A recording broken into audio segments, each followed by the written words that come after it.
ਤੇ ਵਿਧਾਇਕ ਸੁਖਪਾਲ ਸਿੰਘ ਖਹਿਰਾ ਦੇ ਖਿਲਾਫ ਈਡੀ ਦਾ ਐਕਸ਼ਨ ਨਜ਼ਰ ਆਇਆ ਹੈ। ਮਨੀ ਲਾਂਡਰਿੰਗ ਦੇ ਮਾਮਲੇ 'ਚ ਖਹਿਰਾ ਦੇ ਘਰ ਤੇ ਅੱਜ ਈਡੀ ਵੱਲੋਂ ਰੇਡ ਕੀਤੀ ਗਈ ਹੈ। ਈਡੀ ਵੱਲੋਂ ਖਹਿਰਾ ਦਾ ਚੰਡੀਗੜ੍ਹ ਵਾਲਾ ਘਰ ਸੀਲ ਕਰ ਦਿੱਤਾ ਗਿਆ ਹੈ। ਆਮ ਆਦਮੀ ਪਾਰਟੀ ਦੇ ਬਾਗੀ ਵਿਧਾਇਕ ਸੁਖਪਾਲ ਸਿੰਘ ਖਹਿਰਾ ਈਡੀ ਦੇ ਸ਼ਿਕੰਜੇ ਵਿੱਚ ਆ ਚੁੱਕੇ ਨੇ। ਮੰਗਲਵਾਰ ਦੀ ਚੜ੍ਹਦੀ ਸਵੇਰ ਖਹਿਰਾ ਦੀ ਚੰਡੀਗੜ੍ਹ ਸੈਕਟਰ 5 ਰਿਹਾਇਸ਼ ਤੇ ਈਡੀ ਦੀ ਟੀਮ ਨੇ ਦਬਿਸ਼ ਦਿੱਤੀ। ਖਹਿਰਾ ਨੇ ਖੁਦ ਇਸ ਛਾਪੇਮਾਰੀ ਬਾਰੇ ਮੀਡੀਆ ਨੂੰ ਜਾਣਕਾਰੀ ਦਿੱਤੀ ਹੈ ਕਿ ਮਨੀ ਲਾਂਡਰਿੰਗ ਦੇ ਇਲਜ਼ਾਮਾਂ ਹੇਠ ਉਹਨਾਂ ਦੇ ਘਰ ਤੇ ਇਹ ਛਾਪੇਮਾਰੀ ਹੋਈ ਹੈ।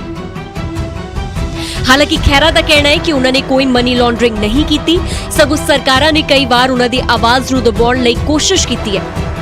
ਖਹਿਰਾ ਮੁਤਾਬਕ ਉਹਨਾਂ ਵੱਲੋਂ UAPA ਖਿਲਾਫ ਅਤੇ ਨਵਪ੍ਰੀਤ ਦੇ ਲਈ ਆਵਾਜ਼ ਚੁੱਕੀ ਜਾ ਰਹੀ ਹੈ। ਐਸੇ ਲਈ ਉਹਨਾਂ ਨੂੰ ਡਰਾਉਣ ਦੀਆਂ ਕੋਸ਼ਿਸ਼ਾਂ ਹੋ ਰਹੀਆਂ ਨੇ। ਇਸ ਨੂੰ ਮੈਂ ਸਮਝਦਾ ਕਿ ਇਹਦਾ ਮਤਲਬ ਹੈ ਕਿ ਸਰਕਾਰ ਸਾਡੇ ਤੋਂ ਡਰਦੀ ਹੈ, ਉਹ ਘਬਰਾਉਂਦੀ ਆ ਕਿ ਜੇ ਅਸੀਂ ਆਵਾਜ਼ ਉਠਾਉਂਦੇ ਆ, ਚਾਹੇ ਉਹ ਨਵਰੀਤ ਦੇ ਕਤਲ ਦੇ ਖਿਲਾਫ ਹੈ, ਡਿਬਡਿਬੇ ਦੇ ਲੜਕੇ ਦੇ, ਚਾਹੇ ਮੈਂ ਯੂਆਪਾ ਦੇ ਕੇਸਿਸ ਲੜੇ, ਚਾਹੇ ਮੈਂ ਕੋਈ ਹੋਰ ਵਿਰੋਧ ਕੀਤਾ ਗਲਤ ਗੱਲ ਦਾ, ਮਾਫੀਆ ਦਾ, ਇਹਦਾ ਮਤਲਬ ਸਾਡੀ ਆਵਾਜ਼ ਸੁਣੀ ਜਾ ਰਹੀ ਪਾਵਰ ਕੋਰੀਡੋਰਸ ਦੇ ਵਿੱਚ। ਔਰ ਅੱਜ ਜਿਹੜਾ ਰੇਡ ਆ ਇਹ ਬਿਲਕੁਲ ਕੁਝ ਉਹ ਵੀ ਅਫਸਰਸ ਵੀ ਕੁਝ ਗਲਤ ਨਹੀਂ ਕਰ ਰਹੇ, ਉਹ ਸਿਰਫ ਆਪਣੀ ਡਿਊਟੀ ਕੈਰੀ ਆਊਟ ਕਰ ਰਹੇ। ਕਈ ਘੰਟਿਆਂ ਦੀ ਛਾਪੇਮਾਰੀ ਦੌਰਾਨ ਈਡੀ ਵੱਲੋਂ ਖਹਿਰਾ ਦਾ ਫੋਨ ਜ਼ਬਤ ਕਰ ਲਿਆ ਗਿਆ। ਚੰਡੀਗੜ੍ਹ ਸੈਕਟਰ 5 ਵਾਲਾ ਘਰ ਸੀਲ ਕਰ ਦਿੱਤਾ ਗਿਆ ਅਤੇ ਖਹਿਰਾ ਉੱਤੇ ਵਿਦੇਸ਼ੀ ਫੰਡਿੰਗ ਦੇ ਵੀ ਇਲਜ਼ਾਮ ਲੱਗੇ ਨੇ। ਚੰਡੀਗੜ੍ਹ ਤੋਂ ਇਲਾਵਾ ਸੁਖਪਾਲ ਖਹਿਰਾ ਦੇ ਪਿੰਡ ਰਾਮਗੜ੍ਹ ਵਾਲੇ ਘਰ ਦੇ ਵਿੱਚ ਵੀ ਛਾਪੇਮਾਰੀ ਹੋਈ।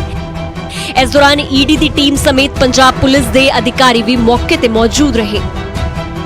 ਜਾਣਕਾਰੀ ਇਹ ਵੀ ਹੈ ਕਿ ਖਹਿਰਾ ਦੇ ਕਈ ਕਰੀਬੀਆਂ ਉੱਤੇ ਵੀ ਇਨਕਮ टैक्स ਦੀ रेड हो रही है। क्राइम तो एक ही किया इन्होंने, नवरीत के केस फॉलो कर रहे हैं डिप्टी बाज साहब का, उनके जो ग्रैंडसन का है, तो है तो इस देश में आजकल वो क्राइम ही, उनको सपोर्ट करना है तो क्राइम ही। तो उस हिसाब से जो बड़ा अच्छी बात है, ही हैज जैसे सरकार काम कर रही है, ये वो कुछ भी बता नहीं रहे, वो एक नंबर बता रहे हैं, जैसे एक FIR का नंबर होता है, वो भी बड़ी मुश्किल से निकला है कि आप कुछ तो दो। ये तो है नहीं कि आपका सपना आया और आप इधर आ गए, कोई कंप्लेंट तो हुई होगी। 2017 ਦੀਆਂ ਵਿਧਾਨ ਸਭਾ ਚੋਣਾਂ ਦੇ ਵਿੱਚ ਸੁਖਪਾਲ ਖਹਿਰਾ ਆਮ ਆਦਮੀ ਪਾਰਟੀ ਦੀ ਟਿਕਟ ਦੇ ਨਾਲ ਭੁਲੱਥ ਹਲਕੇ ਤੋਂ ਵਿਧਾਇਕ ਬਣੇ, ਪਰ ਆਮ ਆਦਮੀ ਪਾਰਟੀ ਦੀ ਦਿੱਲੀ ਲੀਡਰਸ਼ਿਪ ਦੇ ਨਾਲ ਚੱਲ ਰਹੇ ਮਤਭੇਦ ਕਾਰਨ ਉਹਨਾਂ ਨੇ ਪਾਰਟੀ ਛੱਡ ਦਿੱਤੀ ਸੀ। ਜਨਵਰੀ 2019 ਦੇ ਵਿੱਚ ਉਹਨਾਂ ਨੇ ਪੰਜਾਬ ਏਕਤਾ ਪਾਰਟੀ ਬਣਾਈ ਸੀ। ਹਾਲਾਂਕਿ ਵਿਧਾਨ ਸਭਾ ਦੇ ਵਿੱਚ ਅਜੇ ਵੀ ਉਹ ਆਮ ਆਦਮੀ ਪਾਰਟੀ ਦੇ ਹੀ ਵਿਧਾਇਕ ਹਨ। ਉਹਨਾਂ ਨੇ ਵਿਧਾਨ ਸਭਾ ਦੇ ਸਪੀਕਰ ਨੂੰ ਵਿਧਾਇਕ ਦੇ ਅਹੁਦੇ ਤੋਂ ਅਸਤੀਫਾ ਦੇ ਦਿੱਤਾ ਹੈ, ਪਰ ਅਜੇ ਤੱਕ ਇਸ ਤੇ ਕੋਈ ਫੈਸਲਾ ਨਹੀਂ ਹੋਇਆ ਹੈ। ਚੰਡੀਗੜ੍ਹ ਤੋਂ ਪੰਕਜ ਕਪਾਹੀ ਤੇ ਕਪੂਰਥਲਾ ਤੋਂ ਜਗਜੀਤ ਤੰਜੂ, ਨਿਊਜ਼ 18 ਪੰਜਾਬ। ਤੇ ਸੁਖਪਾਲ ਖਹਿਰਾ ਦੇ ਜਵਾਈ ਦੇ ਘਰ ਵੀ ਈਡੀ ਵੱਲੋਂ ਰੇਡ ਕੀਤੀ ਗਈ ਹੈ। ਖਹਿਰਾ ਦੀ ਬੇਟੀ ਅਤੇ ਜਵਾਈ ਤੋਂ ਪੁੱਛਗਿੱਛ ਹੋਈ ਹੈ। ਬੈਂਕਾਂ ਨਾਲ ਸੰਬੰਧਿਤ ਦਸਤਾਵੇਜ਼ਾਂ ਦੀ ਜਾਂਚ ਹੋਈ ਹੈ। ਜਾਇਦਾਦ ਦੇ ਦਸਤਾਵੇਜ਼ਾਂ ਨੂੰ ਲੈ ਕੇ ਵੀ ਪੁੱਛਗਿੱਛ ਕੀਤੀ ਜਾ ਰਹੀ ਹੈ। ਦਿੱਲੀ ਦੇ ਪੌਸ਼ ਇਲਾਕੇ 'ਚ ਖਹਿਰਾ ਦੇ ਜਵਾਈ ਦਾ ਘਰ। ਸੋ ਸੁਖਪਾਲ ਖਹਿਰਾ ਦੇ ਜਵਾਈ ਦੇ ਘਰ ਤੱਕ ਵੀ ਈਡੀ ਪਹੁੰਚੀ ਔਰ ਉੱਥੇ ਵੀ ਅੱਜ ਹੀ ਰੇਡ ਕੀਤੀ ਗਈ ਔਰ ਦਸਤਾਵੇਜ਼ ਖੰਗਾਲੇ ਗਏ।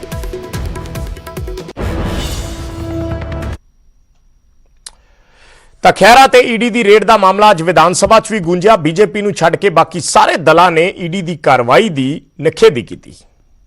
ਇਹ ਟੈਕਟਸ ਦੇ ਬਾਵਜੂਦ ਦੇ ਬੜੇ ਅਨਫੋਰਚੂਨੇਟ ਨੇ, ਸੈਂਟਰ ਸਰਕਾਰ ਗਲਤ ਪਾਸੇ ਪਈ ਹੋਈ ਹੈ। ਹਰ ਬੰਦੇ ਨੂੰ ਜਿਹੜਾ ਵੀ ਗੱਲ ਚੁੱਕਦਾ, ਆਵਾਜ਼ ਚੁੱਕਦਾ, ਉਹਨੂੰ ਡਰਾਉਣਾ ਚਾਹੁੰਦੇ ਨੇ। ਇਹ ਗਲਤ ਪਾਸੇ ਸੈਂਟਰ ਸਰਕਾਰ ਪੈ ਰਹੀ ਹੈ। ਮੈਂ ਇਸ ਨੂੰ ਬਹੁਤ ਪਸੰਦ ਨਹੀਂ ਕਰਦਾ। देखिए, सेंट्रल गवर्नमेंट की जो एजेंसियां हैं या लोग हैं, उनको कोई जानकारी होगी, उनको पता होगा क्या हो रहा है क्या नहीं हो रहा है, वो बता सकते हैं। बार बार बोल रहा हूँ कि हमें नहीं पता, भी आपसे जरिए पता लगा, मेरे को मीडिया से जरिए पता लगा गया कि उनके घर में रेड हुई है, उनके गाँव में रेड हुई है। हमें तो आपसे पता चला है, पर लेकिन जब आप वेट कीजिए, जब सामने आएंगे तब हम कमेंट करेंगे। हाँ, मैं और बहुत सारे मैंबरां ने सदन ਦੇ ਵਿੱਚ ਵੀ ਸੁਖਪਾਲ ਸਿੰਘ ਖਹਿਰੇ ਦੇ ਘਰ ਜਿਹੜਾ ਈਡੀ ਦਾ ਰੇਡ ਹੋਇਆ ਵਾ, ਇਹ ਮਸਲਾ ਚੁੱਕਿਆ ਵਾ। ਵੈਸੇ ਤੇ ਰੇਡ ਦੇ ਵਿੱਚ ਕੀ ਮਿਲਦਾ ਵਾ, ਤਫਤੀਸ਼ ਦੇ ਵਿੱਚ ਕੀ ਨਿਕਲਦਾ ਵਾ, ਇਹ ਸਭ ਕੁਝ। ਤੇ ਉਧਰ ਬੀਜੇਪੀ ਦਾ ਦਾਅਵਾ ਹੈ ਕਿ ਇਸ ਮਸਲੇ ਨੂੰ ਸਿਆਸੀ ਚਸ਼ਮੇ ਨਾਲ ਨਹੀਂ ਦੇਖਣਾ ਚਾਹੀਦਾ। ਜੇ ਖਹਿਰਾ ਬੇਕਸੂਰ ਨੇ ਤਾਂ ਉਹਨਾਂ ਨੂੰ ਘਬਰਾਉਣ ਦੀ ਲੋੜ ਨਹੀਂ। ਵਿਧਾਇਕ ਜੀ ਦੇ ਠਿਕਾਣੇ ਦੇ ਉੱਤੇ ਈਡੀ ਦੀ ਇਨਸਪੈਕਸ਼ਨ ਦਾ ਸਵਾਲ ਹੈਗਾ। ਇਹ ਇੱਕ ਟੋਟਲੀ ਐਡਮਿਨਿਸਟ੍ਰੇਟਿਵ ਅਫੇਅਰ ਹੈ, ਇਹਨੂੰ ਪੋਲੀਟੀਕਲ ਨਹੀਂ ਬਣਾਉਣਾ ਚਾਹੀਦਾ। ਇਨਵੈਸਟੀਗੇਸ਼ਨ ਏਜੰਸੀਜ਼ ਕੋਲ ਕੋਈ ਇਨਫੋਰਮੇਸ਼ਨ ਹੁੰਦੀ ਹੈ ਉਹਦੇ ਆਧਾਰ ਤੇ ਉਹ ਆਪਣਾ ਕੰਮ ਕਰਦੀਆਂ ਨੇ। ਔਰ ਜੇ ਸੁਖਪਾਲ ਖਹਿਰਾ ਜੀ ਦੇ ਇਹ ਕਹਿਣਾ ਹੈ ਕਿ ਮੇਰੇ ਕੋਲ ਕੋਈ ਐਸੀ ਗੱਲ ਨਹੀਂ ਹੈ ਜਿਹੜੀ ਲੁਕਾਉਣ ਵਾਲੀ ਹੋਵੇ, ਤੇ ਫਿਰ ਉਹ ਘਬਰਾਉਂਦੇ ਕਿਸ ਗੱਲ ਤੋਂ ਪਏ ਨੇ? ਜੇ ਉਹਨਾਂ 'ਚ ਕੁਝ ਨਹੀਂ ਹੈਗਾ ਤਾਂ ਉਹਨਾਂ ਨੂੰ ਘਬਰਾਉਣਾ ਨਹੀਂ ਚਾਹੀਦਾ। ਇਨਵੈਸਟੀਗੇਸ਼ਨ ਏਜੰਸੀਜ਼ ਉੱਥੇ ਹੀ ਐਕਟ ਪਾਉਣ ਕਰਨਗੀਆਂ ਜੇ ਉਹਨਾਂ ਨੂੰ ਕੁਝ ਮਿਲੇਗਾ। ਜੇ ਉਹਦਾ ਸਾਰਾ ਕੰਮ ਸਾਫ਼ ਸੁਥਰਾ ਹੈ ਜਿਵੇਂ ਉਹ ਕਹਿੰਦੇ ਨੇ, ਤੇ ਫਿਰ ਉਹਨਾਂ ਨੂੰ ਘਬਰਾਉਣਾ ਨਹੀਂ ਚਾਹੀਦਾ। ਔਰ ਇਸ ਨੂੰ ਇੱਕ ਅਨਨੈਸੈਸਰੀ ਪੋਲੀਟੀਕਲ ਰੰਗਤ ਦੇਣ ਦੀ ਕੋਸ਼ਿਸ਼ ਕੀਤੀ ਜਾ ਰਹੀ ਹੈ, ਜਿਹਦਾ ਆਪਾਂ ਇਹ ਕਹਿ ਸਕਦੇ ਹਾਂ ਕਿ ਚੋਰ ਦੀ ਦਾੜੀ ਤਿਨਕਾ। ਤੇ ਜੇ ਗੜਬੜ ਕੋਈ ਨਹੀਂ ਤੇ ਘਬਰਾਣਾ ਕੋਈ ਨਹੀਂ। ਜੇ ਗੜਬੜ ਹੈ then he should face the music, law will take its own course। ਇਹ 'ਚ ਕੁਝ ਰਾਜਨੀਤਿਕ ਜਾਂ ਕੋਈ ਰਾਜਨੀਤਿਕ ਇਸ਼ੂ ਨਹੀਂ ਹੈਗਾ। ਇੱਕ ਛੋਟਾ ਜਿਹਾ ਕਮਰਸ਼ੀਅਲ ਬ੍ਰੇਕ, ਜਲਦ ਵਾਪਸ ਆਉਣੇ ਆ।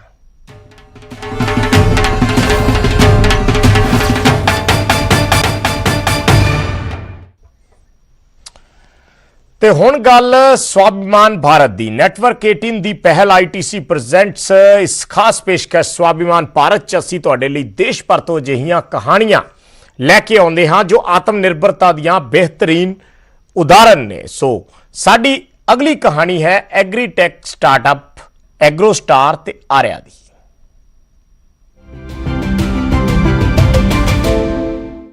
– 2013 में स्थापित एग्रोस्टार दो भाइयों शार्दुल और सितांशु सेठ ने शुरू किया। इस स्टार्टअप को किसानों को हर तरह के कृषि समाधान देने के उद्देश्य से शुरू किया गया था। डेटा एनालिटिक्स, एग्री इनपुट्स और टेक्नोलॉजी के माध्यम से समस्याओं के समाधान देता है। We've taken the responsibility to empower and enable them, to give them the right information and the right knowledge, the right tools, so that they can make the right decision for their farm and enable them to increase their productivity and their income. कटाई के बाद की सभी जरूरतों को पूरा कर रहा है ये अगला स्टार्टअप आर्या, जो कृषि से जुड़े व्यवसायों को सरल बना रहा है। आर्या किसानों को फसल के लिए उनके नजदीक की सबसे बड़ी भंडारण सुविधाएं उपलब्ध करा रहा है। साथ ही इनके पास फ्यूमिगेशन, गुणवत्ता परीक्षण और मूल्यांकन की सभी सुविधाएं मौजूद हैं। We operate a large number of warehouses in the country. We also offer finance against the commodities that are stored in our warehouses. We help farmers sell the produce to a large number of entities, and all of this is done through a digital platform which is a2zgodam.com. एक आत्मनिर्भर भारत के निर्माण में अहम भूमिका निभाते हुए आर्या और एग्रोस्टार जैसे एग्रीटेक स्टार्टअप स्वाभिमान भारत के लिए गर्व और प्रेरणा का स्रोत हैं।